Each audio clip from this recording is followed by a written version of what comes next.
Hello, everyone. Welcome to the Summit Esports Premier League Season 3 match between Fraud Watch and the Krusty Trap. I'm your hostess, Joan Glovely Clock, joined again by Sunny Blues, here to call all the action. But first, let's talk about this draft, Sunny. I mean, we didn't get to watch draft in real time. Obviously, we do see like the TF first banned by Fraud Watch, which is not a bad option. I mean, everybody has dealt with the extremely annoying AD on hit Twisted Fate. Krusty Trap prioritizing an Ornn in first rotation of draft, which personally in my games I haven't been seeing on either side, but I'm not surprised to see Space Walrus turning to the Ornn to just try to take it away from Fraud Watch, which would probably be a very solid pick I for mean, them, it is kind of like a really good or a generalist very pick if you don't know what's standard pick going for into the them. top lane. Um, I mean, I totally agree, and I think that Krusty Trap has a very mean front to back team Ooh, composition with yeah. the Athelia Hyper Carry, with paired with the Emilio just to enchant and buff it up. Um, Fraud Watch has a very good dive comp with like a rocket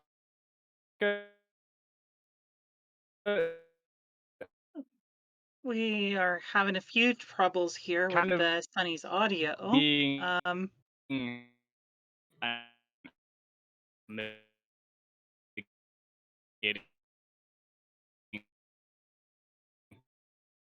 some Sunny, you doing okay?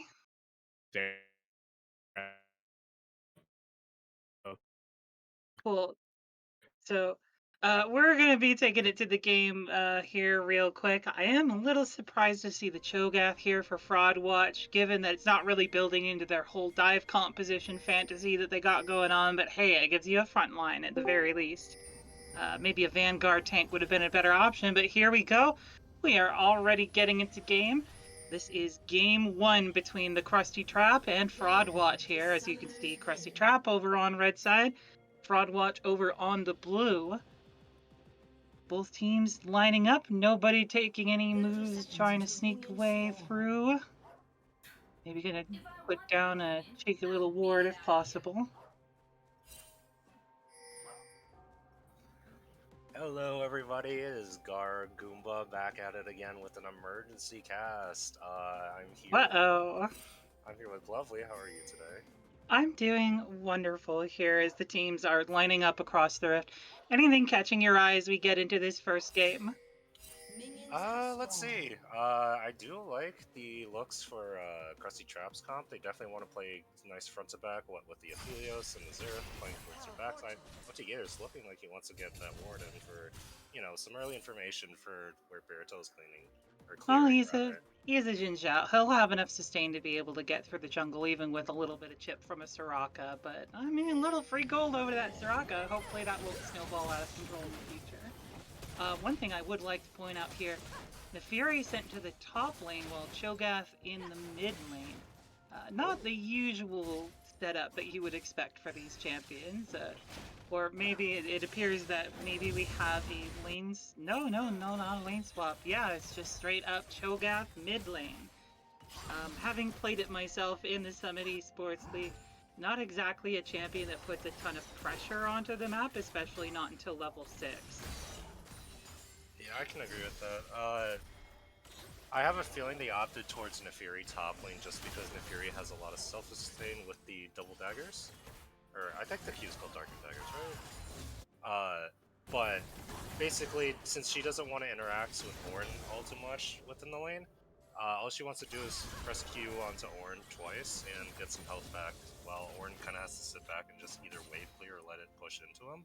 So, Yahuzi just wants to make sure that the lanes kind of go smoothly, and later on when the game gets towards mid-game, he's able to jump onto any other backline, one being the Xerath or the Aphelios. Junglers meeting up in the middle here. OT Gator trying to turn things around, does get the knock up. Looks like both junglers are going to meet up with their mid lanes and get escorted away. Ooh, bit of a chip there onto Donnie, maybe getting the worst end of that trade overall.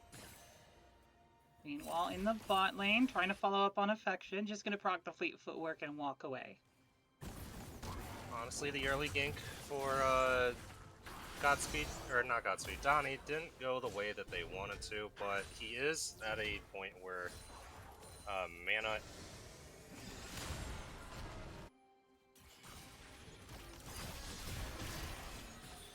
Oh dear, hopefully I didn't just have a second caster cut out on me. No, you're good. Sorry, Okay, I had a good. cough. All good, all good. Donnie gonna get stunned up here, take a little chip damage here. As you mentioned, yeah, Cho'Gath, it can be pretty hard to remove from the lane. At this point in the game, does have that sustain with the mana, with the health, allows him to stick in lane for a lot longer than other champions might be able to. Only something like a Garen or a Set would really be able to match him there. But hopefully, you know, once these items start coming, once you get a little mana, do see Vi trying to come around the backside, looking for a gank. Will Baratel find anything? Is actually going to walk up to Alturas, misses the Vault Breaker, is forced to back away. You know, Aphelios and Milio is a really hard lane to gank early on just because of all the tools that are available. Once Vi does get 6, though, it's going to be significantly easier, but for now, there's not going to be a lot of things that Vi is able to do for that lane just yet. Yeah, a good, what is it, the super mega fire kick or something like that? Whoa, Baratel goes in, does force Silva to pop a flash. Alturas gonna get some hits back in as well. Trying to close in, Baratel is awfully low, taking a lot of damage from Silva. First Blood's gonna go over to Affection. Baratel trying to go back in against Silva, but isn't able to close the gap. Not landing the Q, not able to get the healing. Great root, stuns up 3, but is not able to follow up. And Silva stays alive in spite of the gank. Meanwhile, we can see Space Walrus very low up top. That was really unfortunate. OT Gator was looking for the perfect gank there, and while they did manage to get the proper engage off, unfortunately they just did not have the damage for it, since Soraka healing and the heal summon are being burned. Like, negates a lot of damage early on.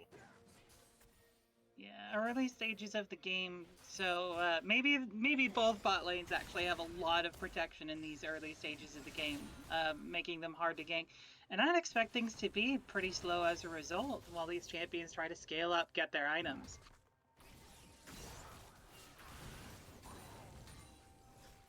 Not a lot happening top lane, but that's sort of what I expected to happen. Oh, Space Waller's nice engage, but won't be enough to get kills off of it or anything. Yeah, just a little chip damage here.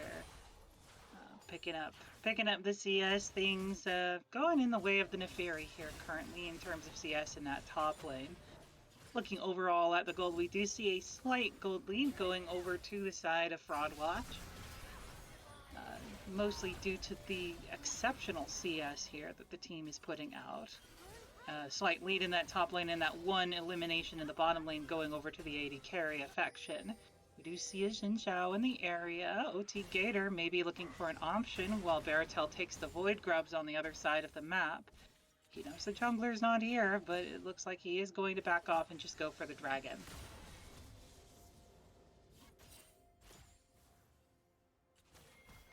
Kind of quiet for now. I feel like ideally, once the grubs are gone, OT Gator should be looking towards the Drake immediately, especially since they have the vision for that. But because of the priority from the lane earlier, it wasn't enough. This could get nasty. Donnie is stunned up. OT Gator dives in, but goes down, gets nommed up by Donnie. He does fall to Godspeed. It is going to be 1-for-1, but you traded away your jungler, and Baratel is now in the area. An attempted charge in onto Space Walrus. Yasuhi's going to pop some damage back. Looks like the priority on that dragon is going to go ahead over to the Krusty Trap as Yasuhi tries to continue pushing in this Ornn, keeping him from being able to teleport. Smite's going to keep that dragon from being taken away. Oh my goodness. Ooh. Look at how low Space Walrus is.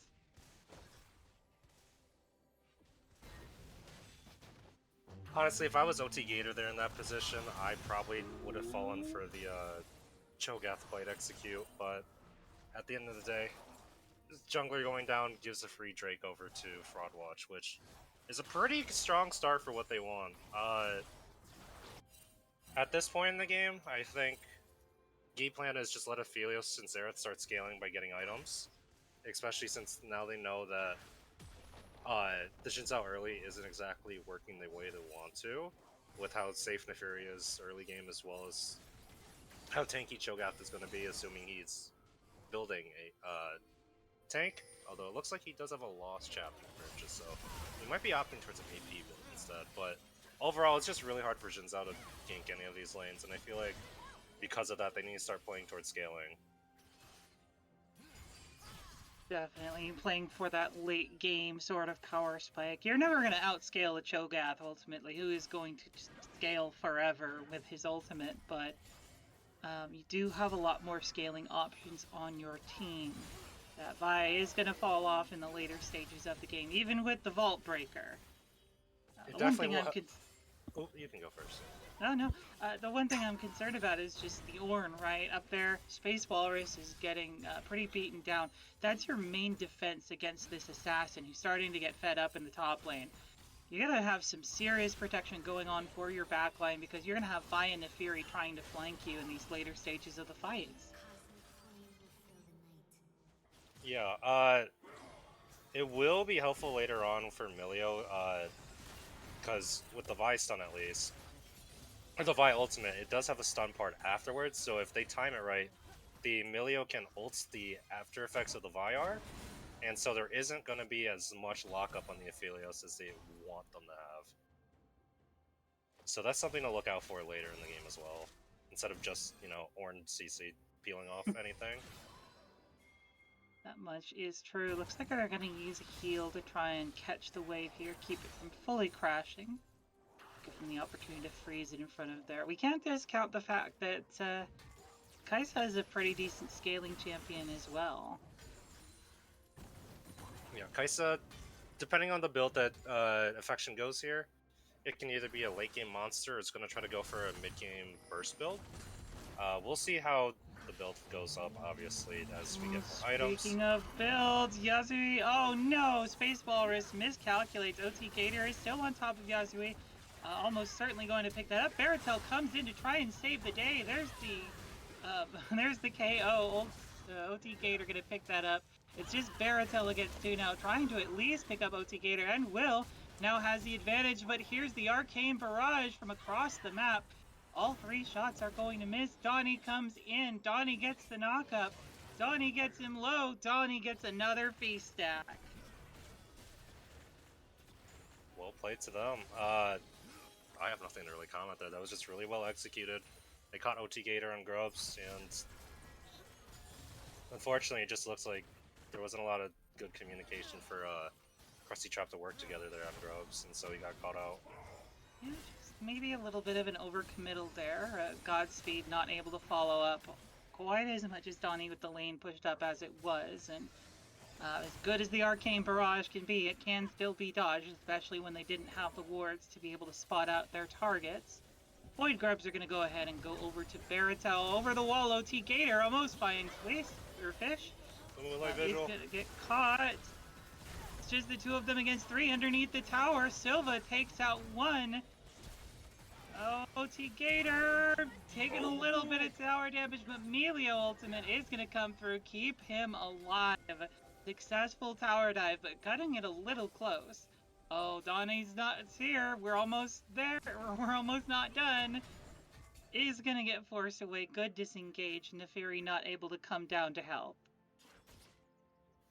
Really good dive play by the side of KT. KT. They perfect TKT. Oops, my fault. TKT. I forgot one letter. But no, everyone. They caught out the Soraka trying to ward, and thanks to the blast cone, OT Gator was able to get behind them. They also made sure to trade tower shots just so that everyone has the equal amount of health instead of someone dying to an execute. Which, props to them for that. But no, that was just really well executed by TKT over there. There's not a lot Fraudwatch could do with the amount of people they had around at the time. Well, speaking of executed, looks like that Cloud Drake is going to go ahead and go down. Another stack there for the Cho'Gath. As we now see the Rift transform. Got some Hex Gates on the Rift. That means, you know, it's going to be a Hextech Dragon. Hextech Dragon's actually going to be really important for both of these teams because they both really like attack speed and they both want that ultimate cooldown, or not ultimate cooldown haste, just cooldown haste. Space Walrus now doing a little bit better of a job now that he's got some Bomby Cinder action going on there, helping him clear that wave. Alturas maybe caught out in a bit of a rough spot. He's going to take a decent chunk of damage. Space Walrus trying to find a target with Call of the Fort God, does get the knock up, not able to follow up on it, but OT Gator is there. Nice knock up to follow. Yasui forced to flash. He's going to go under the tower. OT Gator, will he commit? He does. But there's Baratel, there's Soraka to save the day. Yasui takes OT Gator out in Space Walrus. Overcommittal, they do pick up Yasui, but a double kill going over to the Nefiri. Nefiri does end up dying, but that champion just does not want to stay dead forever. Especially the Soraka heal and the Vi ult coming in. Ooh, hello. Another feast in the mid lane for Donnie. This Cho'Gath is going to be huge.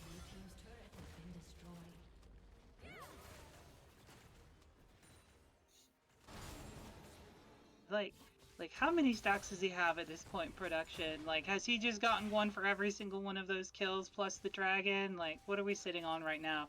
Yeah, we're sitting on a 4-stack Cho'Gath. Like, he hasn't even been 5 stacks.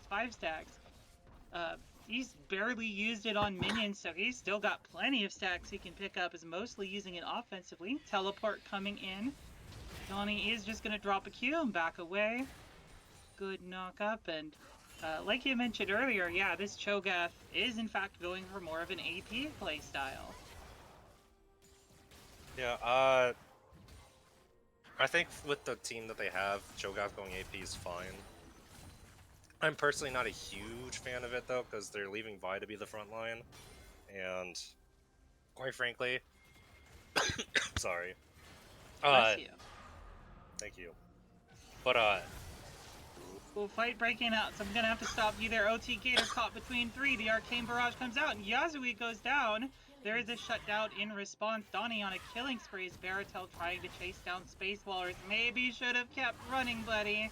Is gonna get caught out, busted down. They're gonna give that over to Baratel.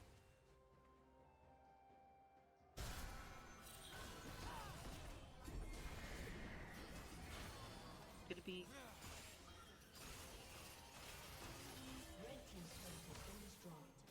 and that's going to be Rift Herald dropped up in that top lane. Vi is going to go ahead and rush down that first tower. Teleport coming in towards the bottom side. Charging in, trying to find a target. Silva is staying alive for such a long time that Cozy Campfire adding to Affection's health, but Altura is getting chunked low in exchange as the Cavalry turns things around. An ill-advised teleport perhaps. They do manage to pick up one. But it's just the Soraka, and they're going to take another. OT Gator picking that up. In the meantime, Baratel doing a tower dive, trying to find Godspeed, gets stunned up and won't be able to follow up, but they will manage to get the tower with those Void Grubs.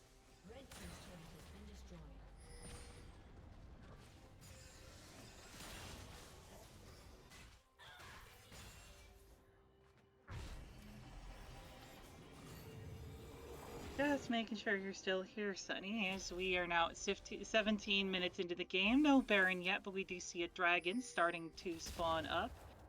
I would expect the teams to start pinging it out. Already you could see pings from the Krusty Trap, knowing that they need to pick up some dragons here. They can't let it keep on stacking. At least in a bad spot, forced to back away. He's going to use that Q, the speed boost, or the slow from it to stay safe. Sticks around an awfully long time, though. Caught out by the Q knockback. 3 in the area, but there's a team in the back waiting to collapse. OT Gator in a bit of a rough spot. That's not where you want your jungler to be right before the dragon. Crescent Strike committed, but Baratel's on a killing spree. Godspeed manages to avoid getting caught by one ability, but is it going to avoid the Nefiri? Oh, trying to find an engage here. It's just an Neferi against 3, but it's enough to scare them away as the dragon is started. They're gonna go ahead and most likely give that over to Baratel. Yep, gonna go, or pardon, Donnie, gonna give him another stack on this Cho'Gath on a rampage now. Picks up another kill. Sylva's gone. Alturas is the only one left alive, forced to flee. Donnie trying to find an opening. Nope, is not going to land a Q. So they will just go ahead and clear the minions and keep shoving. Or maybe they'll go for the Baron area. We do have it spawning in about a minute and a half. Honestly, that was a really good fight from Fraud Watch there. They managed to pick off the, I believe it was Jinzao early. It looked like he was trying to establish some vision before the Drake started, and they caught him out. And that also led to Godspeed getting caught out by Yahuzi. And it just seemed like that Fraud Watch there was really focused on making sure that they get down the most important targets first. And it just seems like KT was kind of disconnected on what exactly they wanted to do there. Space Walrus wasn't exactly guarding anyone, but it was also not really his. Actually, that's some bad commentary. But the point is that Fraud Watch played that really well by making sure that they were playing together as a team and catching out the people that they want to catch up before, securing a dragon without a jungler. Yeah, just goes to show how important the jungler is right before those major objectives, and getting a big pick like that was huge help for Fraud Watch in that fight. As they were able to chase down the members one by one. Call of the Forge God in the top lane, unfortunately misses the Neferi. Not gonna try and chase for a follow-up, but we do see a fight brewing here as 3 members come through. Call of the Pack is trying to come out, does go out onto OT Gator in the backline. Baratel dived in on Alturas, almost picks him up, but Affection's gonna be the one to get the kill. OT Gator now low in the front lines, trying to keep alive, but is surrounded on all sides. Uzi on a killing spree. Space Silva's Walrus free is hitting the though. only front line. In the back, double kill. Space Walrus is the only one left alive. So rough to be a tank when nobody's willing to hit you. That's gonna be a near ace for the team. No, it is an ace. Donnie did catch out Xerath trying to rotate in the bot side jungle, and Donnie did get the kill onto Godspeed. I'm still not over the fact that that is a 6-1-3 AP Cho'Gath here. Look at those stacks. Good. Cho'Gath, my beloved. 9 stacks on this Cho'Gath now. They're going to go ahead and pick up that inner tower, most likely the outer turret as well. There you go. We do have an engage. OT Gator trying to go in hard on this Neferi. Might get rewarded. Yep, shutdown is going to go over to OT Gator. But that is their early game jungler. Maybe not the champion you'd like to be getting those kills. I suppose better than the only other champ in the area, the support. Yeah, it was a little odd to see the Krusty trap rotating into Fraud Watch's blue jungle that early. I don't know if they were looking to set up Baron, even though Xerath was bot lane. But Yahuzi managed to... Oh, good catch. Good catch on the TP. That TP might actually signal to Fraud Watch that they are starting the Baron. This might be a really hairy situation for them. That could be rough. The Cho'Gath is going to keep that, keep the front line on lockdown. Looks like they're forced off the Baron. Teleport is committed. So Cho'Gath is now in the area. Looks like they're going to be forced to back away off this Baron. At least for the moment, there is still the Baron dance. Trying to find an opening in. There's the Arcane Barrage into the middle of the team. Looks like they're going to be forced to back off a little bit, but they have a Soraka. They can keep healing for quite a while. There's the engage. It's going to go over to the Cho'Gath. Donnie picks it up. Their Affection on a rampage as they take the jungler as well. And just as Dragon is starting to get up on the timers, it's going to be close as to whether or not they can get their jungler there in time, but they certainly won't have the pressure. They do manage to take an objective bounty in response, take at least 1 tower to get a little bit of gold back, but they're starting to bleed out.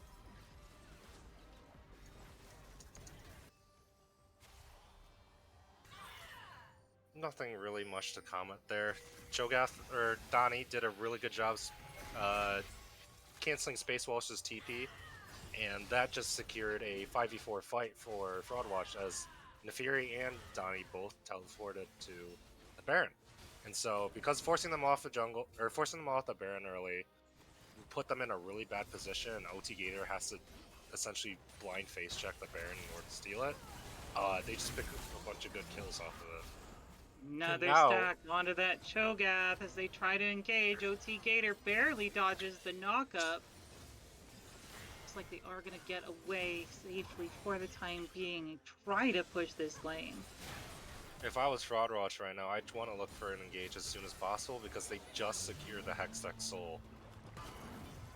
Ooh, Call of the Forge God only finds Donnie, who is tanky enough to withstand it without too much problem. Baratel going to take a little chunk of the back line. And again, looks like they're not going to commit to the fight. They're just going to continue pushing forward. Suppose you do have the Baron buff, you don't exactly have to rush into things. In the meanwhile, your top laner is in the bottom side of the map. Let's keep an eye on that as this continues along. Do pick up a turret and continue to pressure down the lane. Down that entire side of the map is so difficult to go into without the risk of getting blindsided. The Nefiri getting chased down, but it's just the Yorn forced to back away just for safety. Pick up another wave of minions. OT Gator may be looking for a flank on the back line, but if Lauren's dead before that can happen, could be a risk. Maybe a risk that Nefiri is willing to take as the team comes to join her. Good knockup will keep Space Walrus alive, but only for a moment. Arcane Barrage trying to force them off. Affection unstoppable. That Nefiri damage is insane, especially on top of an Ornn, who had Sunfire, who had Ninja Tavis, or I guess they're playing Steel Caps now, and Milio's dead. No, Milio's Altura dead. Oh just no. getting caught out by the Cho'Gath. I wonder how much of his health it had to be in order for that to be a one-hit kill with the face, but we do get the execute for the Cho'Gath. They take down another inhibitor turret as they continue to put pressure on the spot lane. The team is split up. This could be an opportunity that Baron buff is no longer active, but the Hextech Soul does grant a ton of wave clear. Moonlight Vigil does come out from Silva, but it doesn't really do much. It looks like it might have scared them off though, because now they're just going for the hills. Well, maybe scared off, maybe just waiting for another opportunity. Donnie finds the target out. OT Gator goes down. This Cho'Gath is godlike and stacked to the max. 13 stack Cho'Gath here at 25 minutes, almost 26 minutes. Oh man, a happy day for Cho'Gath lovers out there. He got Ravadon, so that ultimate's probably like 80% of Milio's health bar at this point now. Oh no, poor guy.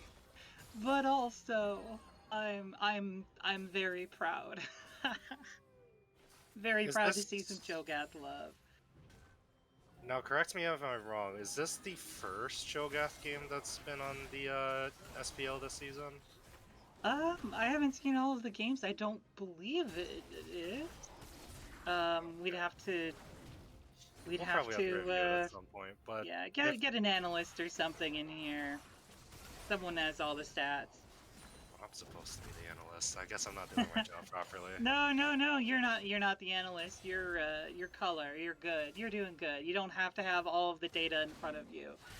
We do see things getting cleaned up on both sides of the rift. Gonna steal away both blue buffs for the side of Fraudwatch, who are sitting pretty right now. 54k, full blue buff across the team. Hextech Soul, no dragons on the other side. Huge gold lead for Fraudwatch.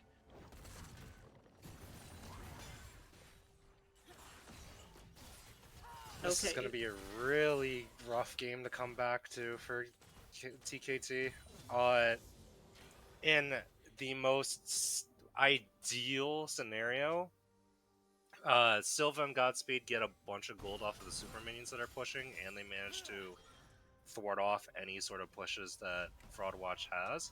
Because, quite frankly, their only wave clear is relying on Cho'Gath and Nefiri, and that's relatively short range. Not entirely short range, but relatively. I mean, I guess you get a little bit um, from the Kaisa, but I mean, not a ton. It's not like there's a Hydra on the team. Mostly just that Q, and you can't exactly spam it without the mana of a Muramana or something like that. Looks like they're Right. going to ping out the Barony here and start to group up. At this point, if you're the Krusty Trap, how do you respond to this?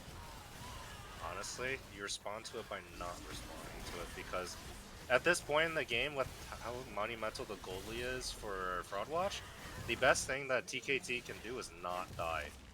And trying to check for that Baron is not going to do anything. If OT Gator tries to steal that, sure, they'd get the Baron, they get 1,500 gold out of it team-wide for getting Baron, but now you lose OT Gator off of that. Uh-oh. Oh, you might just lose someone anyway. Godspeed was forced to burn Flash earlier during that Baron take.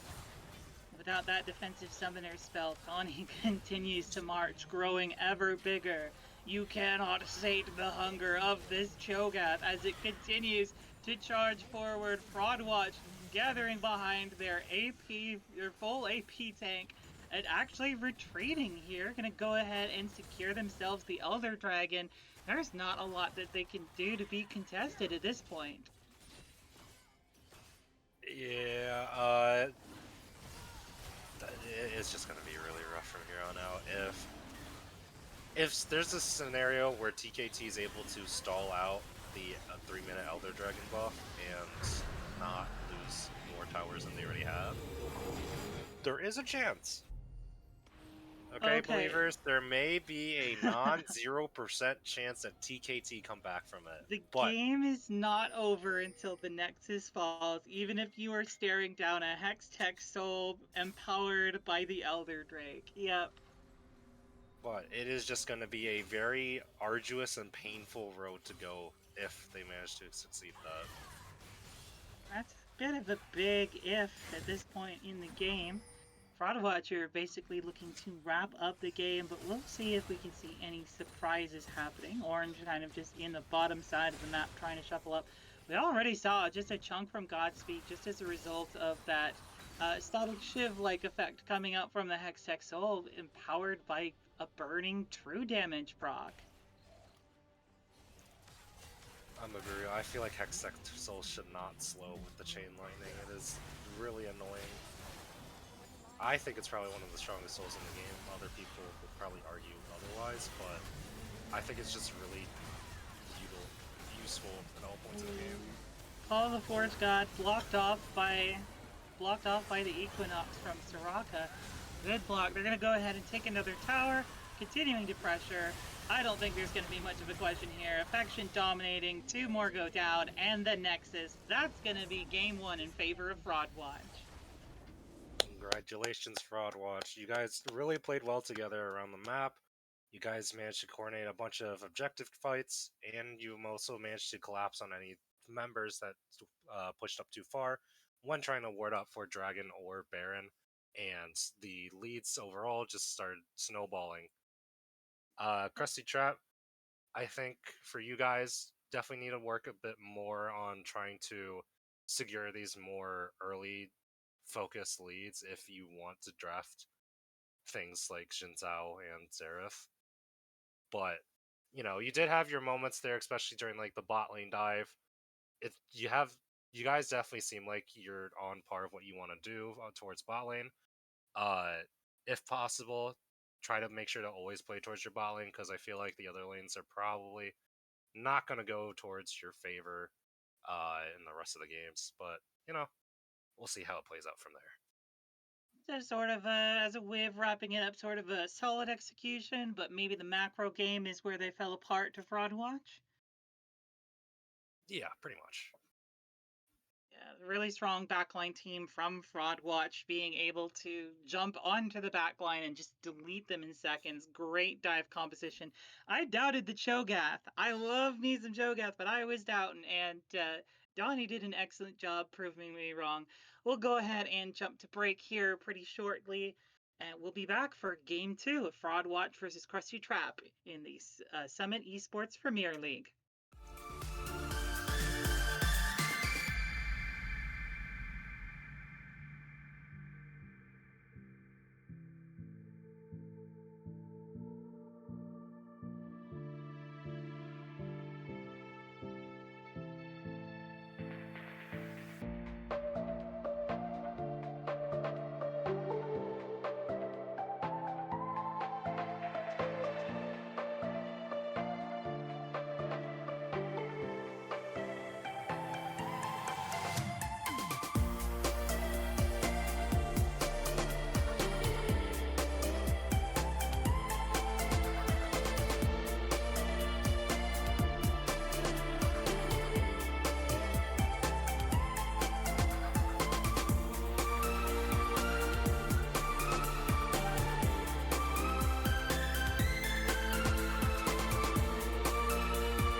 Hello, everyone. Welcome back. I am Joan Glovely Clock, joined by Sunny Blues, here to call all the action at the Summit Esports Premier League Season 3 in Fraud Watch versus the Krusty Trap.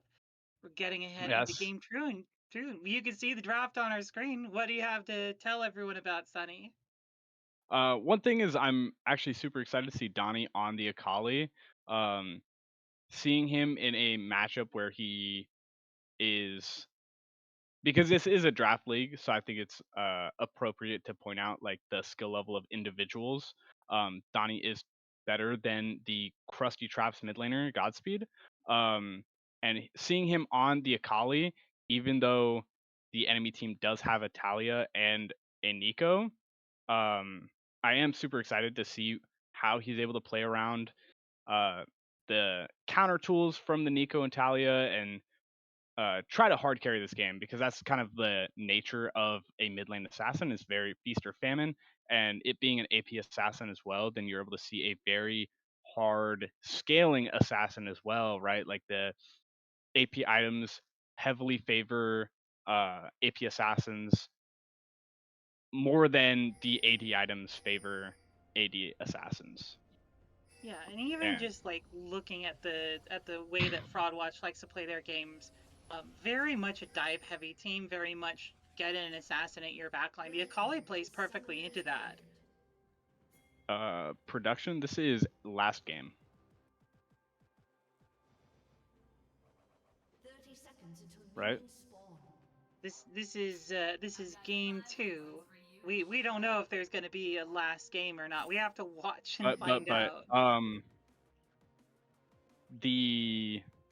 the game that is being streamed right now is game one, with the Cho'Gath mid. The draft that we just saw has an Akali mid from Donnie, and then also Fraud Watch is on red side in game two. Oh, yeah, I see what you're seeing. That's what you mean by Yeah, so last game. Okay. yeah. The previous game. Um, so we'll see if we're able to get that sorted out right quickly. This is a Well, part of in the the game that I was not meantime, able to cast because of cable Wi-Fi and stuff like that. Just having to share bandwidth with my neighbors and stuff like that.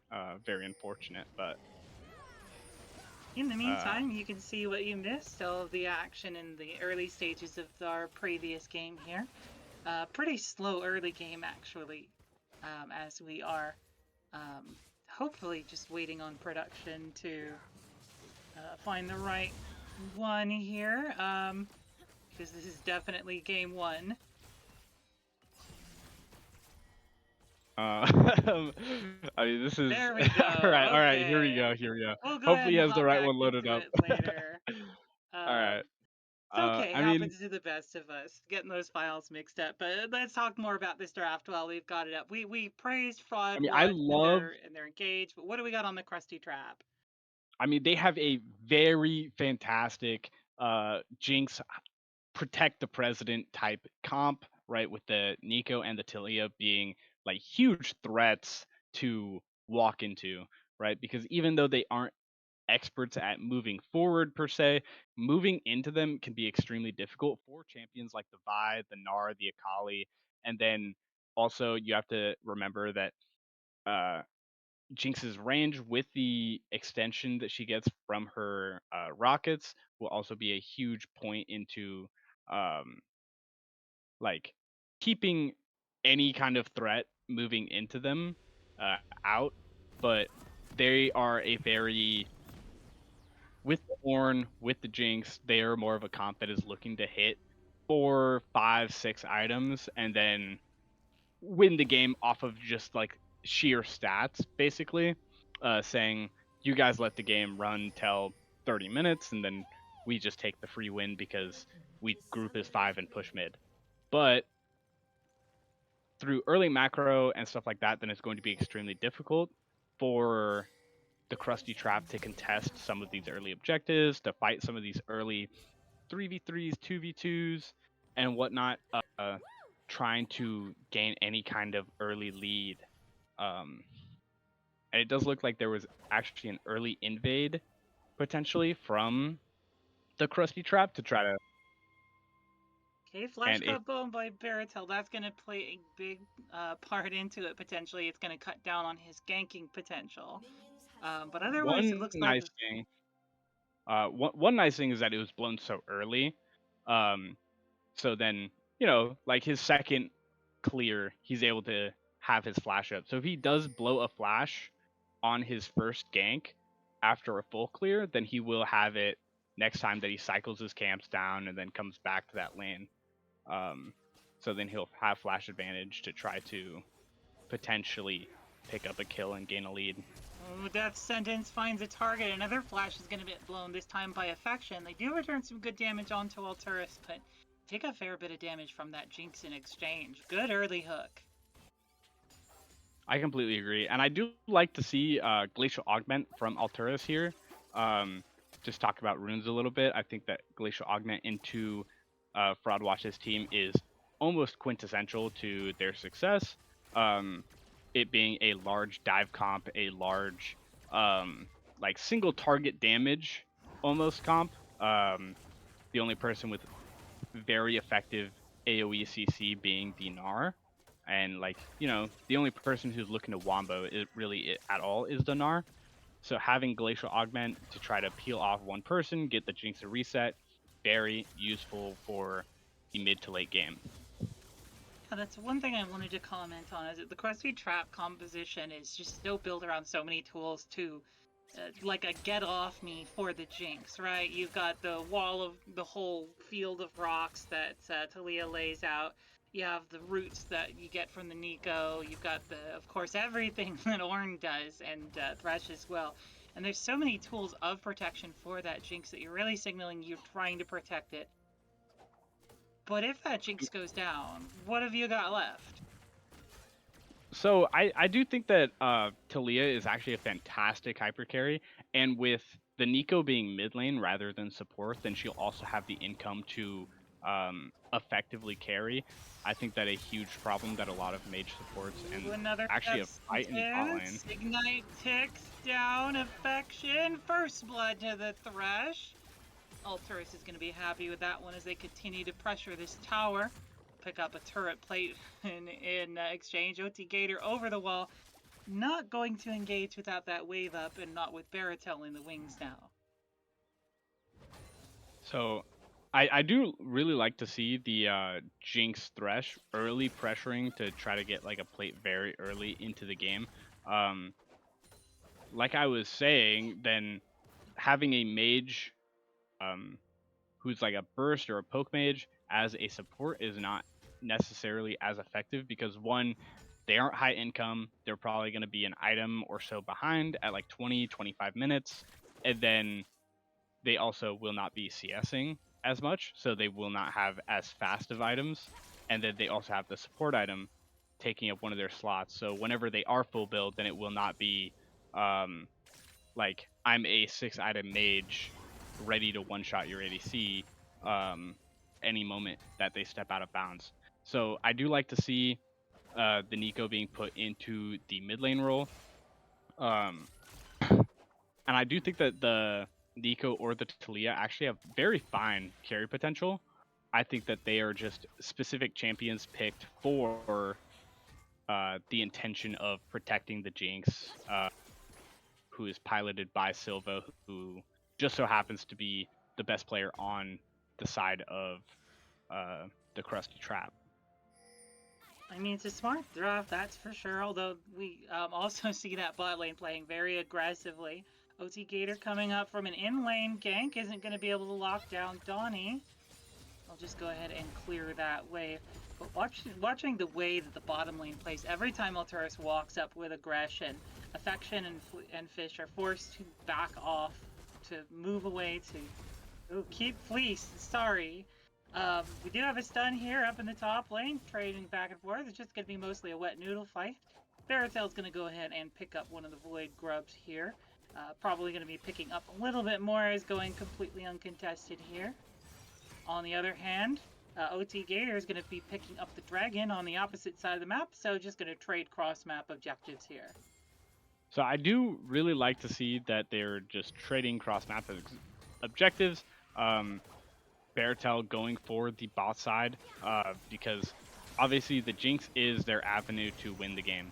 And Donnie although caught out, Baratel, forced to burn, perfect execution. Pop Blossom gets burned in response. They will secure that Infernal Drake. okay, I guess I was confused for a second. Baratel was actually playing towards top side, respecting the early pressure that Silva and Alturas were able to gain. But I do like to see like constant trading of objectives from both junglers. I also want to talk about the Gnar matchup because he's a champion that I've actually put an extensive amount of games on myself. Very good at punishing these tanks with his percent health damage on his W. He's able to itemize stuff like Bork to even punch through tanks more. And I mean, he's just an absolute menace on turrets with Triforce and other items that he's able to build, such as Hullbreaker. And then he's also ranged whenever he's mini Gnar, so it's also extra difficult for them to answer that. Hex Flash into a big flay. Good death sentence onto Affection. They do have to burn and exhaust. They burned Flash earlier to stay alive for the same combo. Another Flash. Fleece forced to Flash. This is such an aggressive bot lane for something that's supposed to be a hyper scaling champion.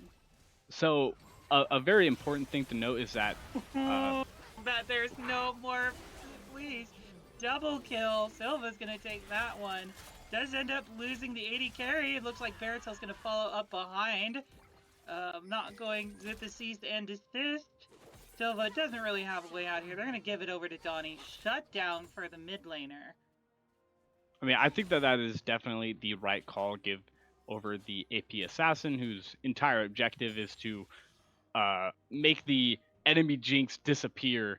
The 750 gold shutdown that he just gained off of that. One thing that I was going to say before they pulled off that really rather I don't want to say perfect, but it was a very solid tower dive that they pulled off onto the side of Broadwatch. Is that Thresh and Jinx are actually a very solid duo when it comes to early game, which is why they are such a prioritized bot lane anytime that Thresh or Jinx are rather strong. And even though Jinx is a very hyperscaling champion and kind of wants to get to 3 items, she's able to be an absolute menace if she's able to free hit the way that she is allowed to in a lot of Thresh lanes. Ooh, good catch there. Pop Blossom connects. Donnie in a bit of trouble, is not able to get out. Godspeed's going to pick that up with a little help from OT Gator. Great gank. I mean, that's just testament to Talia's passive, getting that extra move speed around the map, getting extra approach speed whenever she's looking for ganks, because even though she doesn't have a gap closer, she does have an extra bit of move speed to try to close that gap and be in range of her spells. Is Alturas just using Hex Flash on cooldown, like trying to find a target? We do see the Weaver's Wall come through, try and cut off Affection, not able to get through. Play's going to keep him locked up. Fleece not able to follow up at all as Silva force is going to pick up that kill. I mean, I do like to see Alturas constantly be using Hex Flash because it just puts so much threat onto the side of Affection and Fleas because of how short range they are. And even though Nami has a slightly longer range depending on where her teammates are, then with Vi not being there, then her range is also basically the exact same as Kai'Sa's, because Kai'Sa does not want to be fighting melee range to either of those champions. Especially another great death sentence from Alturas. Gonna lock up Donnie for a bit, down to half health. Not gonna get him taken away. Meanwhile, Call of the Forge God gets thrown across the pit. Fairytale and Yehuzi are gonna go ahead and jump over the wall. Looks like they'll give up those Void Grubs. I do think that is actually 5 Void Grubs to the side of Broadwatch, though, which is really big. Obviously, everybody kind of focuses on if you get 5 or 4 is like a huge difference. And I do think that Broadwatch actually did get 5 here in this game with that small sneak. Confirmed by production. We do see the Gnar go in. Yehuzi gonna try and put down some damage. This Gnar is a great hyper carry champion, but Space Walrus will go ahead and back away. I mean, the biggest thing is that the Gnar is bullying out the Ornn at this very moment, and I mean, it's just going to get worse over time. The Gnar is looking to build Triforce first with the Hearthbound Axe already secured in the inventory, and it's also going to be... Another death sentence. Fleece is exploded. OT Gator will be the one to pick that up. Just trying to lock down a target, pin them in place. Alturas gonna flash forward, finds the jungler, Pop Blossom. Goodbye, Baratel. Godspeed's gonna pick that up, and now they have free access to the dragon. Say what you will, this Thresh is terrifying. Alturas is a terror on the Rift. I mean, me and Garrett have a slightly friendly relationship where he kind of acknowledges me being a Thresh main playing support, and then me acknowledging that his Nautilus is better than me. And I've always been a slight BMer when it comes to his Thresh, but he's definitely showing up today, and I do like to see it. I always love seeing Threshes get picked and really do their job and be able to make those. Goodness, great lockdown there. Tries the ulti, does get it. Silva will take Fleece out. They'll just continue pressuring this tower. Gator is in the area, but maybe getting collapsed on. There's the cease and desist. A death sentence does find one, trying to buy time with the box. Double kill gonna go over to Donnie as the teleport comes through, but it's just the Ornn Horn. Never mind, looks like there's a little more backup. Silva on a killing spree now, stays alive through all of that, and they're gonna go ahead and pick up another turret. So that is that is extremely big for the Jinx. First of all, staying alive, but also picking up first tower gold solo. Donnie! Oh my goodness! That was that's brutal. just a one item. That's just a one item mage difference at this point in the game. And one thing is that they do have to leave this Gnar alone on the side lane for a little bit, but obviously they are actually able to respond to this. So much for leaving him alone. Does end up stunning him up. Gonna get the knock up. Give that over to Space Walrus. Get their Ornn building those levels towards the ornaments as they continue to control the top side of the map. And that was actually just a huge passive diff from the Talia being able to actually make it there in time to try to pressure or at least get a kill into the Gnar. Usually, many junglers won't be able to make it there in time, and I do like to see their tempo play from the side of Krusty Trap, right? You see them making a play on one side of the map or responding to a play and immediately looking for a what do we do next? And you see that with them having two people waiting there at the mid tier 2 and now looking for the uh, mid lane tower. Obviously, the Ornn is just sitting there hitting the top tier 1 and then I'm unsure. I'm just looking at the mini map, but yes, Talia is in fact looking at the Rift Herald right now to try to snowball the game even further. No sense in letting go of that. Fleece is going to get caught out by another death sentence. Pops out the tidal wave, but it doesn't matter. He's exploded by a combination of Alturas and Silva that have been on a rampage now, as the game is indicating. Trying to find an opening, but Bertel's going to back away. They'll just pick up that Rift Herald and continue to pressure the map.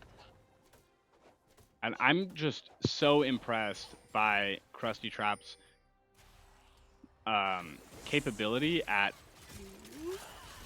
Alturas getting dove on. There's the box. The season desist does come through, but it's just Silva against 3 now. Is forced to back away, and they sacrifice Alturas to Baratel. Meanwhile, in the top lane, trade going back and forth between top laners. Here comes the Horn Call of the Forge God. Oh, shoved out of the way by the Gnar. Yuzi going to try and go in on it. Does become mini form, forced to hop away. Now kiting back. Does get a few procs, but doesn't get a ton of healing off him thanks to that Thorn Mail. Or pardon, the Bramble Vest.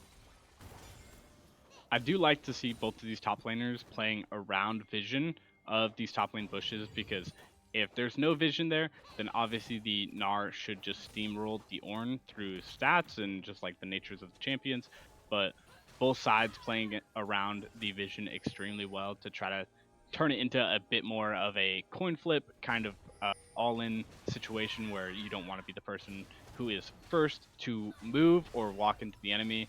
And I just want to point out the game state right now. Right now, Krusty Trap is just under 6K ahead of Broadwatch, and that being the case with the kind of comp that they have with 2 mages that want to scale and an engage off of Donnie on the Akali. Ooh, caught on the backside, rooted down by the pop blossom. Donnie's forced to back away as we focus on the other side of the fight where Fleece is almost exploded. Death Sentence doesn't quite find Baratel, but that is definitely enough pressure that they now have control of this Dragon Pit. To what I was saying before the team decided they wanted to go and fight each other, which I do love to see. I do love to see 2 teams just duking it out on the Rift.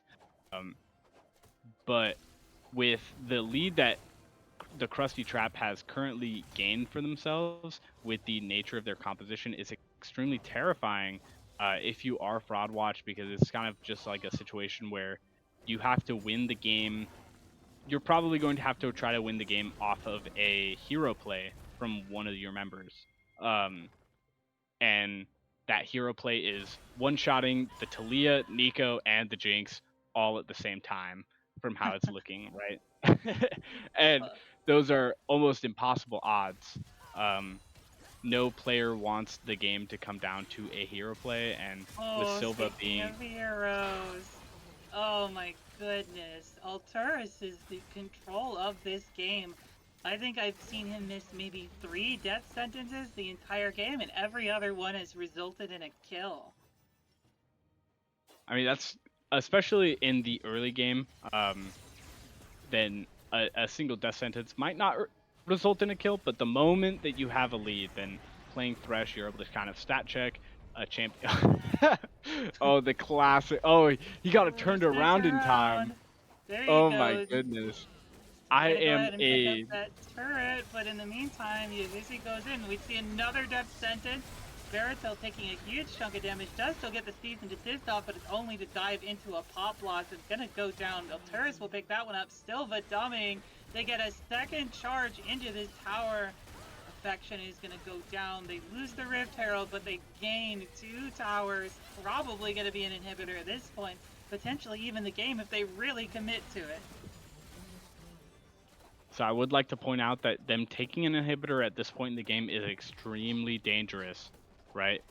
Granted, they don't have a great wave clear on the side of Fraud Watch, but if they set one of their carries and they're able to hold the rest of the map at the same time, or at least their base, and they're able to just farm up on super minions for the duration of the inhibitor being down, then it will result in a carry on the side of Fraud Watch being significantly stronger than they were before.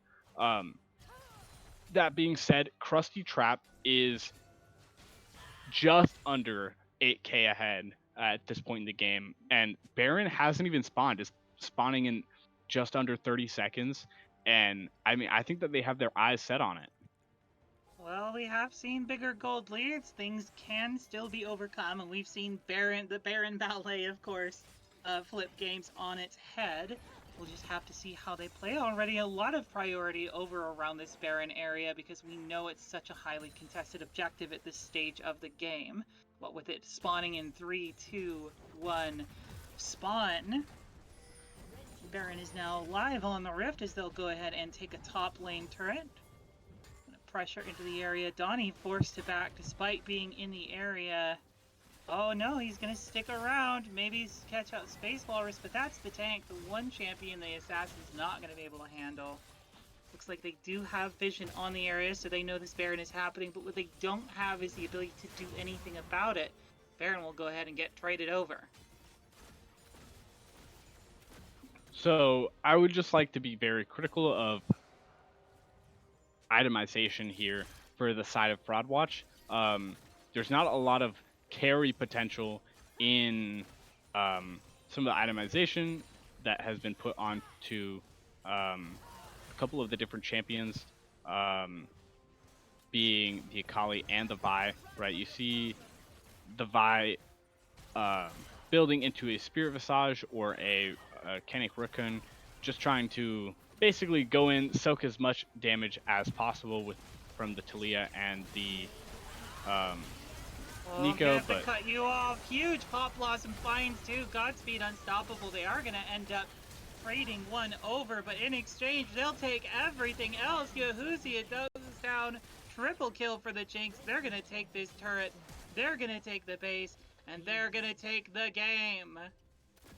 I mean, just fantastic positioning from the Jinx there. Didn't take like almost any damage until she took like 3 turret shots in a row, and just getting to free fire onto the backline onto backline or frontline, whoever was in range of the Jinx at the moment on the side of Fraud Watch. But I do like to see Fraud Watch's early team comp, but to execute a comp like that, they need to clean up their early macro, definitely make sure that they're taking very solid, guaranteed fights in the early game, because against a comp like the one that Krusty Trap just ran, you can't mess up the early game.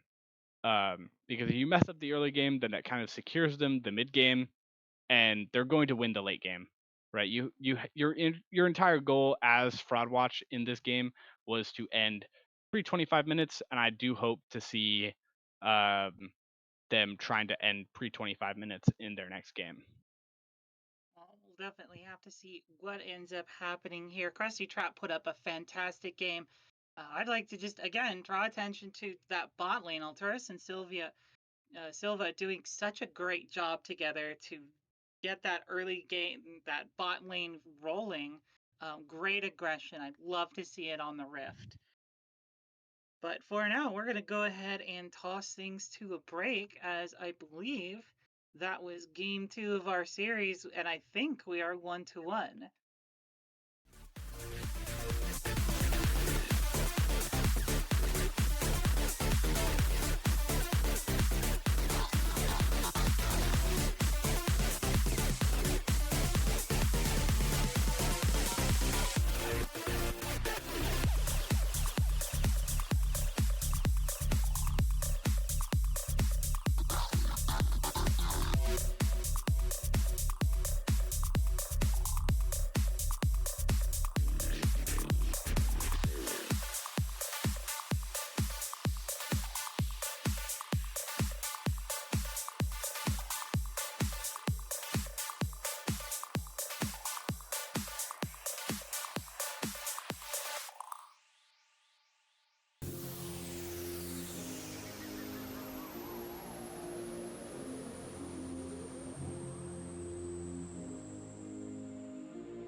drum to what we love.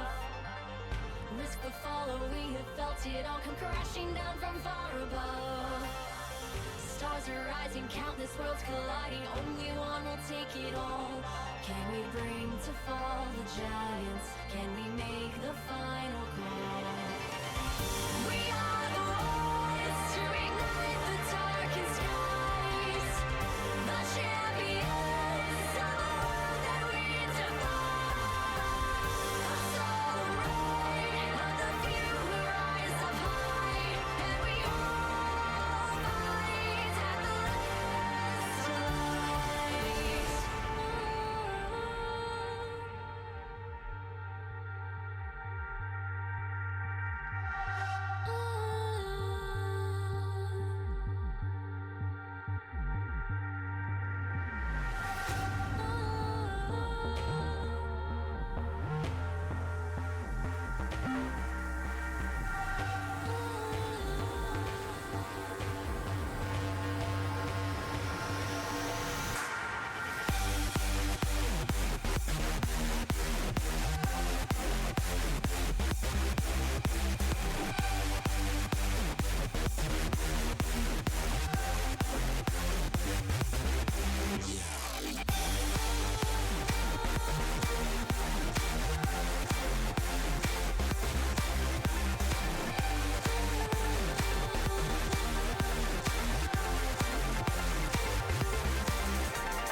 Hello, everyone. We are back with the Summit Esports Premier League Season 3 match between Fraud Watch and the Krusty Trap. This is Game 3 between these two juggernauts of the Rift.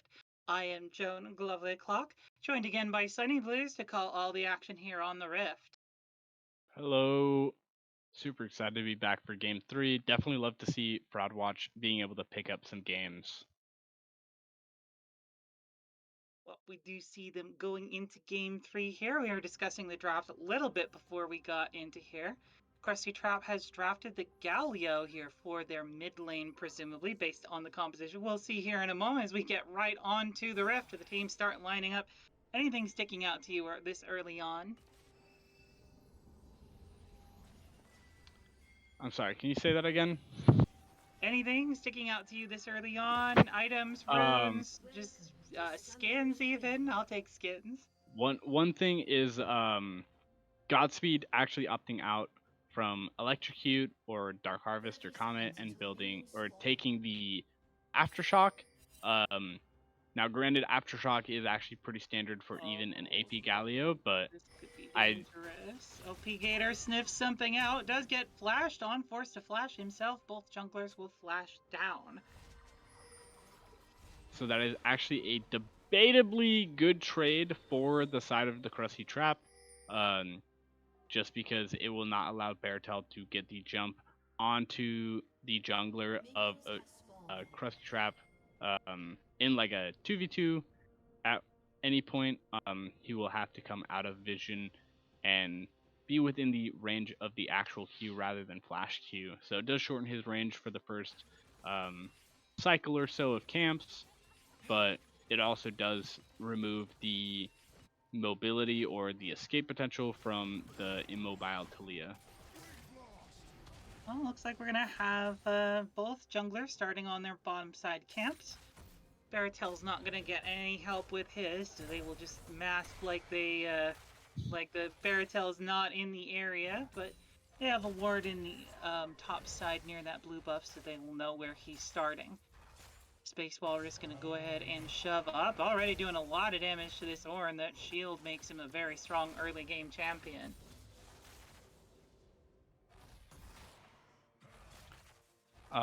One thing is that I do want to talk about the comps real quick. On the side of Krusty Trap, then they have the Galio and the Volibear. Volibear being a very huge threat to towers in the at any point in I'm the gonna game. cut you off really. there. Play and flash into a death sentence. Oh my goodness. Fleece is gonna get chunked down for a huge chunk of her health. Only a third of it remaining, and Alturas is still in the area. My goodness. Here And he comes. The Hex Splash. The play. The hook. The stun. The follow-up. Ignite is burned and Affection forced to back away. Fleece will back off as well. In the meanwhile, in the top lane, oh, this is the danger of that Volibear putting down a ton of damage onto the Ornn. Great trade in the meanwhile from Godspeed in the mid lane, and all of these lanes are just tussling with each other. On the side of Krusty Trap, you do have the very high prio solo laners. The Galio should be able to beat out the Akali at almost every stage in the game, and the Volibear should also be able to beat out the Ornn at every stage in the game. One very important thing to note is that the engage or the pick potential of Fraud Watch is significantly better than the Krusty Traps, but they have to get their timing correctly, or they won't actually be able to get a solid engage. On the side of Krusty Trap with the Galio ult and the Talia ult coming in off of the side lanes. Good play there in the bottom lane. Didn't have the death sentence off cooldown, so wasn't able to follow up with a hook, but still good combination nevertheless. Space Walrus actually taking the bad side of a trade. Forced to back away.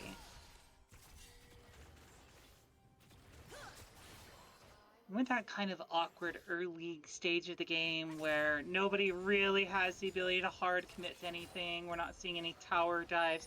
We do see some low health bars, especially on the side of Fraud Watch. Death sentence goes through, they find a stun, they dive under. First blood is going to be traded over, but Silva is going to be the one who stays alive.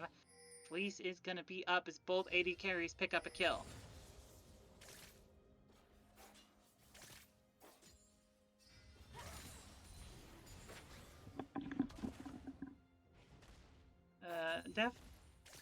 We've got some deafening silence here on the rift, so I'll go ahead and do the commentary part and the color part as well, as we see Godspeed putting down some serious damage. Great combo onto Donnie Instant with the full rotation of the spells, forcing Donnie to back away. Not a ton of sustain on that Akali.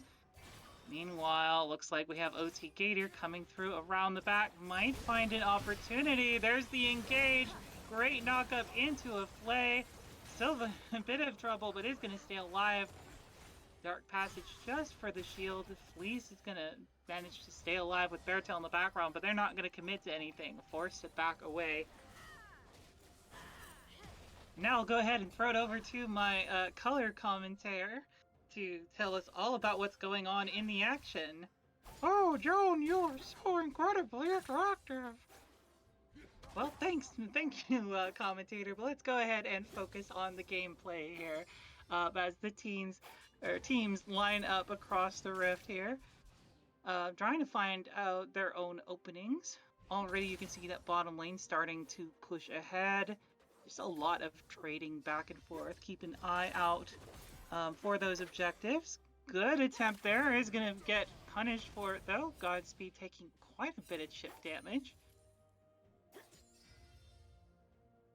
Do need to watch out with that taunt. You have to proc it before the Akali is able to jump away. We do see OT Gator there in the background to back up the Galio if necessary. One downside of this Galio in this matchup is that he's reliant on mana, so he's not going to have nearly as much sustain in that way as the Akali will. On the top side of the map, good stun, not going to follow up with any further damage, just trying to get a little poke in.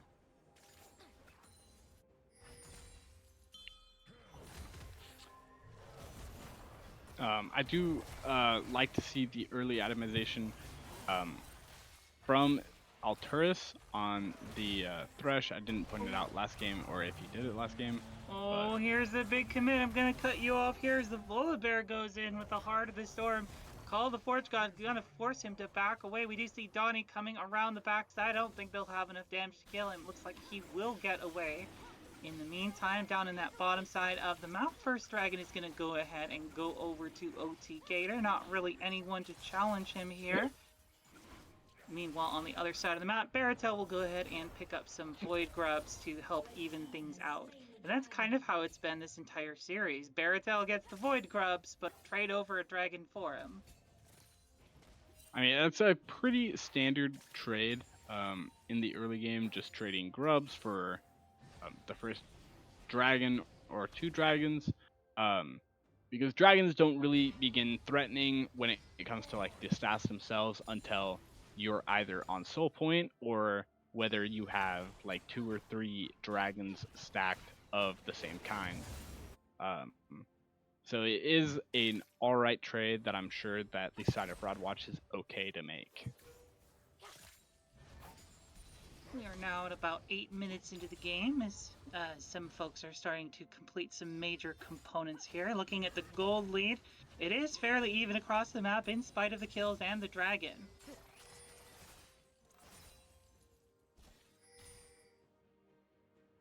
I would like to just bring up a few notes on CS lead. OT Gator on the Talia has cycled more camps than the Vi has. However, an unexpected occurrence to me is the Volibear being down so much CS into the Ornn, because that is the kind of like split push threat that the side of the Krusty Trap does have onto Fraudwatch. Could be that he's just investing so much into shredding this Ornn's health bar that he hasn't really had much time for the CS. A lot of opportunities. He's going to stun up the Ornn, but he's already doing an unstoppable charge out of the way. There's the flash, there's the play, misses the death sentence. Unfortunate, right into the waiting arms of Beartail. Alturas is going to go down, finally punished for the over-aggression. I mean, that is just fantastic play when it comes to like timing on ganks and stuff like that, because you know that Alturas is playing very aggressive in this lane, constantly looking for the 2v2 with the lead that they have on his ADC. Um, and Oh, huge I engage on the backside. Here's the hero's entrance. Godspeed takes Fleece out on the backside. Fleece will take Silva with him. Godspeed in a bit of an awkward situation. Underneath his tower will not survive. Affection will take Godspeed out as Alturas tries to get there in time. OT Gator burns Weaver's wall to try and close the distance, but is not going to be able to get there in time. Oh, maybe Affection gonna get caught out. Dodges with the Feather Storm. Is gonna get caught up in the knockup. That's gonna be it for Affection. So they will pick up one on the backside, but they'll give it over to their support. So the shutdown gold does go over to the Thresh, which is not optimal for the side of Krusty Trap, but it's definitely not a problem, especially with how Alturas has been showing up on the Thresh this entire series. Getting extra CDR is not a problem for him at all. Looks like there's gonna be some wars happening between the two supports, but otherwise things are going to calm down just for a little bit as the junglers start roaming through, picking up their camps. Continuing to put a lot of pressure on both bot and top towers, although which side is doing the pressure is different. Good taunt, manages to catch for a full combo. Here comes the call of the Forge God. Maybe a little early, maybe a little too far forward as Space Walrus trying to close in on this Ornn. Does manage to get the stun, commits the flash for it, is unstoppable. But the Ornn is able to get away. That's not a champion that you can take on so easily. You need to have a way to wear him down over time. Done under the tower. Looks like they're not going to follow up on that death sentence. And this is the right place to be playing against a Thresh. Underneath your tower. This will be a 3 grubs traded over from the looks of it, for the early pressure that the Krusty Trap has been able to gain.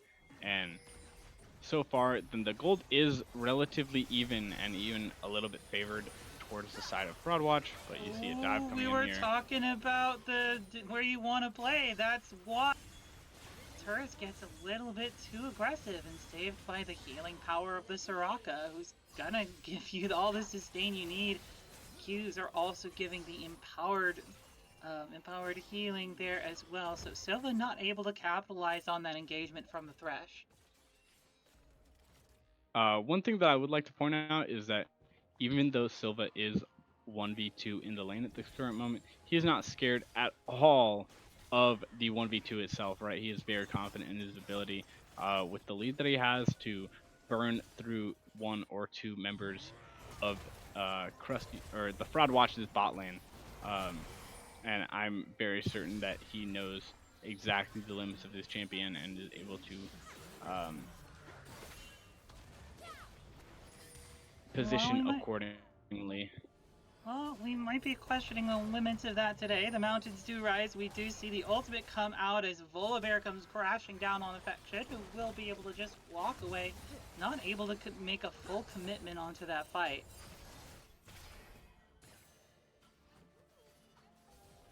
So his ult actually was pulled short by terrain. Some of the dashes or leaps in the game do have some pretty weird or funky interactions with terrain, and that is apparently one of them.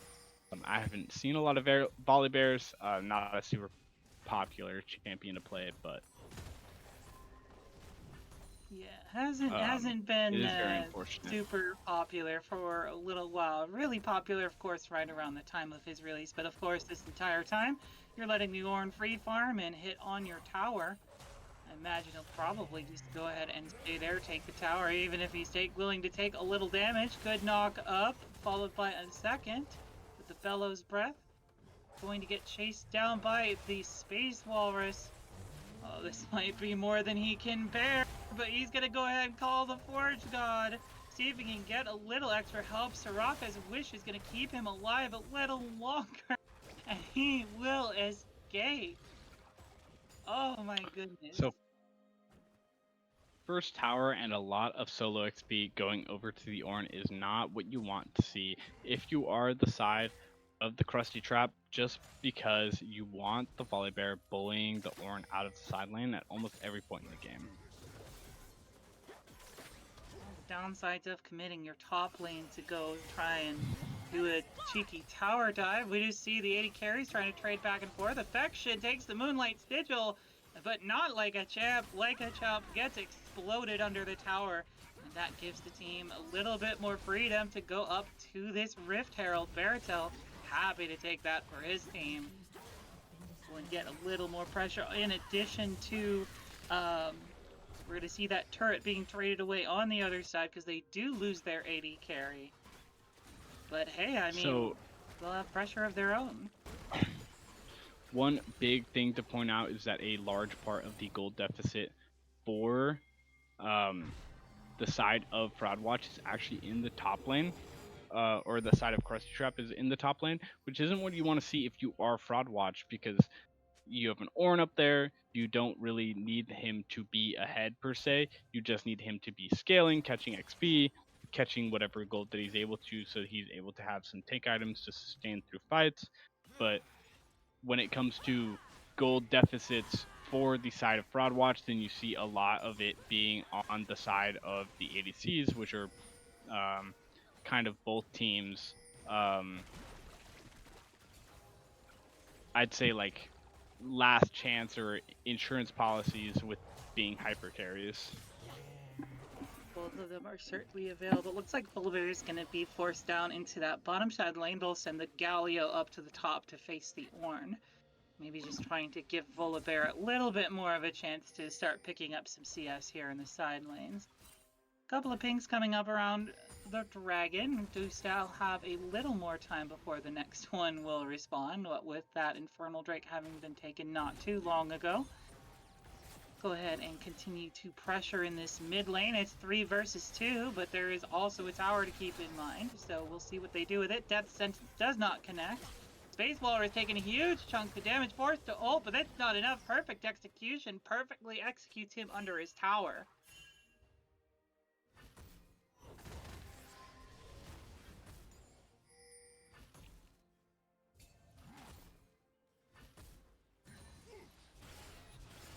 And we're playing a video game. We're casting a video game. Yeah, super sorry about that. I was responding to a text from my girlfriend. But I am very excited to see both teams trying to take shots at each other, find whatever pressure that they're able to get on different sides of the map. And unfortunately, it does seem like an uphill battle from here on out for the side of Fraud Watch, because even though they are up gold, then the gold's kind of on the wrong people at being the tanks and the jungler. I'm fairly certain of from the side of Fraud Watch. You don't really want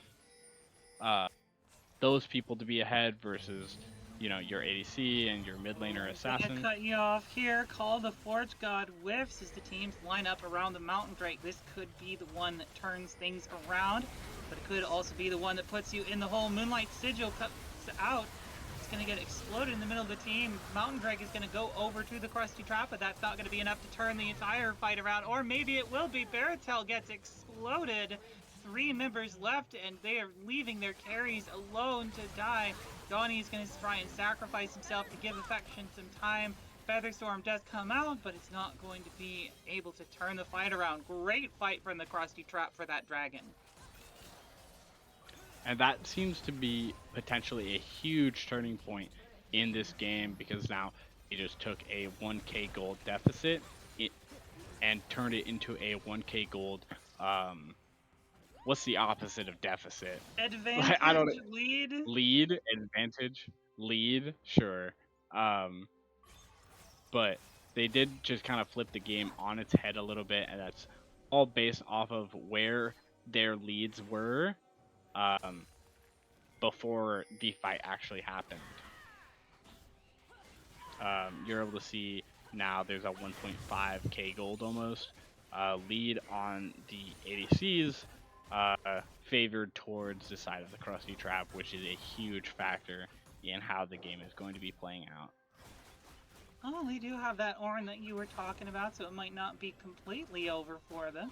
OT Gator just going to go ahead and clear out this side of the map. That champion clears way too fast. In the meantime, things have kind of calmed down. The Baron going to be coming up in just about 10 seconds. Do you think that'll be the next point of contention, or do you think the teams hold off? I think that Baron coming up is definitely a look for both sides. I definitely think that both sides are very content to scale.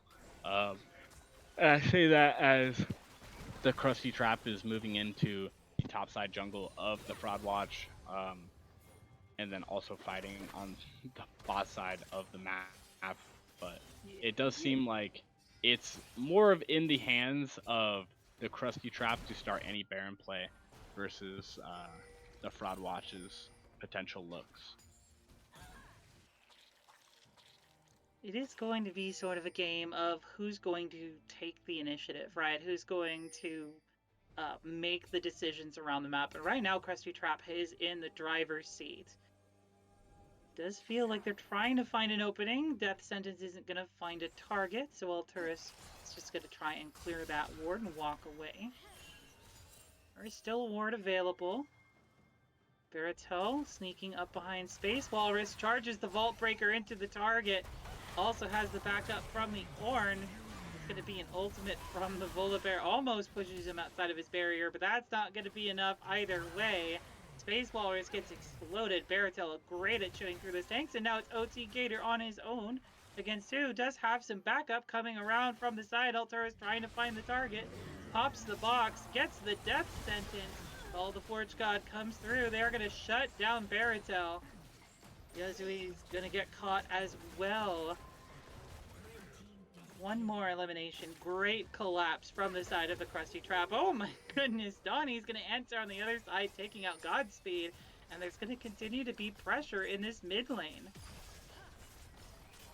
And I mean, it was looking very bad for the side of Fraud Watch after the play initially, but one look at the minimap, at the health bars of other members of the Krusty Trap, then you're able to tell that, like, okay, they're able to clap back somewhere else on the map, and it will not be as much of a deficit or a lost play as one might actually initially think. Yeah, they did end up taking the jungler out, but they didn't exactly go for the Baron either, so I'm not sure what all they gained off of that beyond the one tower, so that could have been much worse than the play ended up being. We're going to go ahead and ward that area, try and get their team back on the map. Still, control is mostly going the way of Krusty Trap as they continue to set up the ward, set up the vision, set up the pressure on the sides of the map. We do see that 3-1-1 strategy that you were talking about earlier is what they seem to be going for here. They're going to send the Ornn down to that bottom side of the map to answer the Volibear. But Alturas is in the area as well, and Dragon will be coming up sooner rather than later. I think that Fraud Watch's single potential look is playing off timers whenever they see the solo laners of the Krusty Trap in these sides, and then they are able to find that initial pick. I'm gonna cut you off here. Looks like there is a bit of a trap. Baratel tries to use Alturas to escape. The hero's entrance will only defend so much. They're gonna take Police down. No more Soraka. Featherstorm over the wall could be huge. Does not find enough targets. And the whole team gets shoved away. 2 eliminations right before the Baron. You cannot afford to lose your jungler before major objectives. I mean, absolutely, and I do like to see that they are able to claim at least some kind of objective in return, and potentially are able to pick up this dragon as well. Try to keep them off of Soul Point, but yeah, it looks like that won't be an issue. I don't think OT Gator has the speed to get there, even if we factor in Weaver's Wall. Yeah, that's going to be a mountain drake. That'll help the Ornn out especially. That was just like a very pivotal moment with some resources being unexpended from the side of Fraud Watch. So I do, um, I would like to criticize them on that, just like constructively. They should have probably all in for that fight, whether it was an we traded 4 for 5 situation. I think is significantly better for them than trading the 2 for 0 and then trading of objectives across the map. Baron, and now a tower is going to be traded over. They're going to go ahead and use that Dark Passage just to get Silva up close. We mentioned Jinx and Thresh in the last game, but Aphelios Thresh has been just as popular. Those immobile hyper carries love that Dark Passage to keep them safe. Not going to find any kills, but they are going to find another objective, taking down yet another tower. This Baron power play already going heavily in their favor. Looks like they have the Ornn on the other side of the map, so they don't even have a top laner to join them in this fight. It's going to be 4 versus 4. The Galio is trying to catch that mid lane. They do land the death sentence. Good pop up. The tower is now off as the Volibear goes in. They take the tower down. Gonna submit as much of Volibear's health as they need to in order to push forward. They'll take an inhibitor, and it looks like they're gonna go ahead. No, maybe not back off. They do have some of their important abilities on cooldown. There we go. Okay. Now they're gonna go ahead and shuffle over, go ahead and join their Galio here in the mid lane, who has another Baron buffed wave coming up. They don't have an ability to shut off any towers anymore, but they do have the pressure.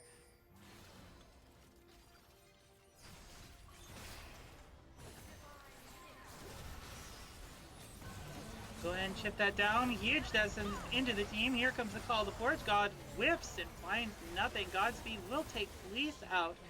The shutdown goes over to the Ornn on that Talia, so OT Gator falls as well. Donnie's slain Alturas. Silva is dominating as he takes out Donnie, and now they're going to continue pressuring this down. This could be the end of the game. I mean, I definitely think that it is a serious threat that the Krusty Trap is able to put out, especially with Silva being one of the 2 people in the base of Fraud Watch. Oh, Veritel. Jared, my buddy, you did not have the health for that. Half of his health bar was gone before he even connected the cease and desist. They are able to fend off the assault, but at what cost? Now 2 lanes with inhibitor minions starting to stream into their base 27 minutes into this game. Suppose you do have the option to try scaling up using the gold and experience that you get from those enhanced minions, but it does mean that you now have to watch over that base like a hawk. Another very big problem is that they don't have great wave clear on the side of Fraud Watch, right? If they're ahead, then they're able to really own the game if they play their cards correctly, but whenever they are behind, then they do not really have a great avenue back into the game. Uyahuzi is just gonna back away. We'll be safe from any attempted engage there. Not quite enough aggression to hold an Ornn in place long enough. It's gonna walk up and hit the wave.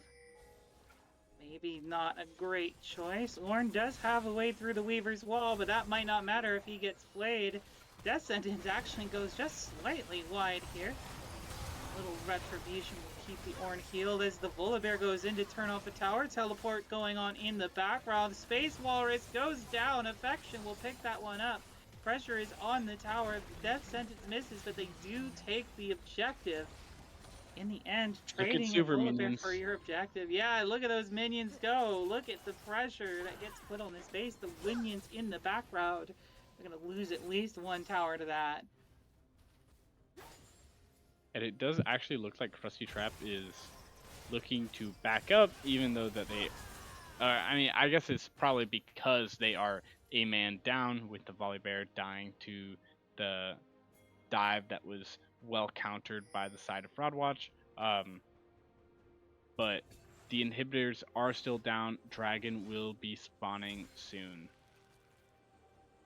I mean, may as well put your vision down and take control of the area. You know where the opposing team has to be if they want to stop you. Soul Point is on the line for both of these teams, but only one of them is in the driver's seat right now as the Krusty Trap goes ahead and sets up around this Mountain Dragon. Death sentence landed, but they're not going to use it to get over the wall, pick up that dragon for themselves. Soul point over to Krusty Trap. The question is, do they even really need Soul Point to win this game? Because Baron is up in another 20 seconds, right? There's going to be a lot of pressure around the mid and the bot lane, because even when their inhibitors do end up spawning again, then they are missing their inhibitor tower itself, so there's nothing stopping somebody from walking in. Oh, this could be big. Forced to commit the Feather Storm. They do find a death sentence, and it is the death sentence for Fleece. They do attempt to engage. There goes the hero's entrance. Not going to have that tank ability for a while, but it doesn't matter. They won the fight, and now they're going to take that Baron.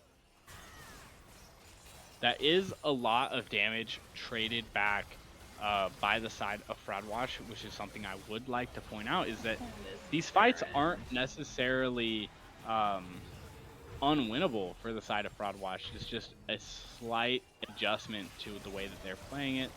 And you see Silva. Oh, there's not a whole lot of ability to commentate. It's just explosions everywhere. They do manage to get a shutdown, but it goes to the Soraka.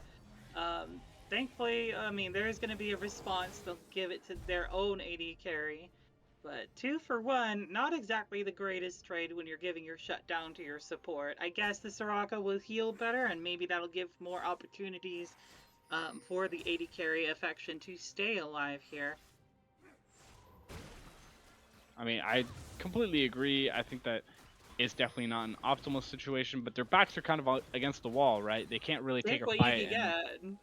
Yeah, right. It's not really a situation for them where they're able to kind of be like, okay, gift this kill over to this person, or to a carry in general. It's kind of just like a fight to the death, any point for the side of Fraudwatch, which I do like to see them kind of holding that mentality, because I think that a lot of teams in solo queue and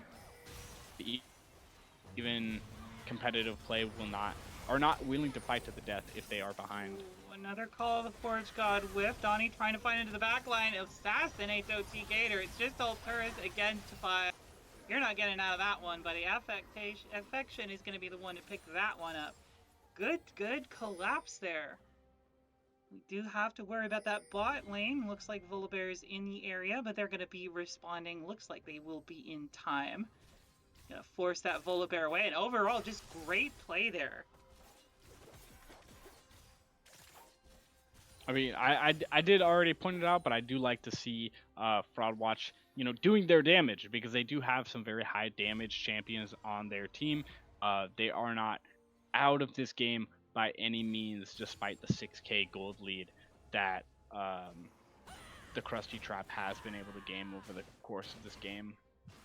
Now, one item I do want to point out that's currently being built is in that Soraka's inventory, we see the components for a Warmog's armor, which, tank items on an enchanter might sound weird, but for Soraka, that's one of the best possible items. Completely negates one of her key weaknesses, which is that she has to spend her health to get the rapid fire healing she does. So as long as she doesn't take damage during the combat, she'll be able to keep on healing forever. Great siege item. Maybe one they could use given the sustained battles that they are ending up having to fight here. I would definitely like to see more explosive combats, but unfortunately, I think that at this point in the game, then looking at the way that towers are and the game state, then either side, if they have a single wave, then one explosive combat that results in 3 or more members dying, then I think that it might just be game. It could be. Krusty Trap is in the driver's seat, but things have slowed down significantly. Trying to get their team together. They don't have Donnie to take out that back line. So as a result, they're going to go ahead and trade an inhibitor. Maybe 2. Donnie is here now for the fight. Trying to sneak around the backside, try and find an opening. Looks like they're going to be forced to retreat. Krusty Trap will go ahead and grab one inhibitor. But that dragon is going to be spawning soon, and only one of the teams has the need to worry about their base right now. I mean, I do think that them only securing the mid lane inhibitor does give an avenue for the side of um, the Fraud Watch to try to move in potentially for this fight, but I mean they just Oh, that's completely gonna be burned. Soul. Call of the Forge God misses again. Having a rough time landing those. The Space Walrus goes to the back line, takes a Hero's entrance with him. He will fall, followed by the Galio, but in the meantime, the back line is getting shredded. We do see the attempted engage. Shutdown is going to go on there. Altura is going to be sacrificed. It's only Silva alive. No, OT Gator is there in the backline, but gets stopped on the Weaver's wall. Almost cuts off Silva in a dangerous spot. Baratel flashes forward, trying to get into contact. Silva is going to barely survive.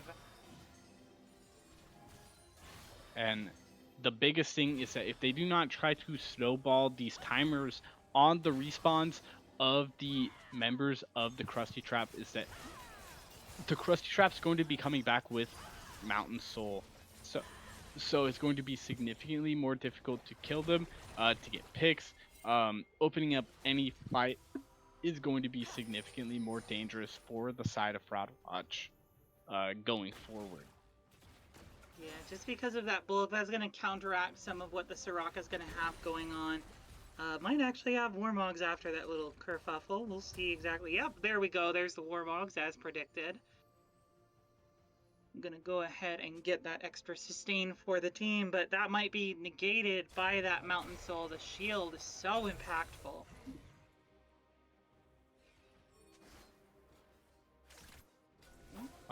Another thing is that they do not just have the Mountain Soul, but they also have 3 Mountain Dragons stacked together, which is going to be a lot of defensive stats for anybody. It doesn't just matter if you are a tank, but you're also going to have a lot of defensive stats if you are an ADC or a mid laner or a mage. You Just mean in like general. the Bloodthirster AD carry that we just saw in that previous fight restore half of his health while running away? Like that could be a pretty significant swing there for that team.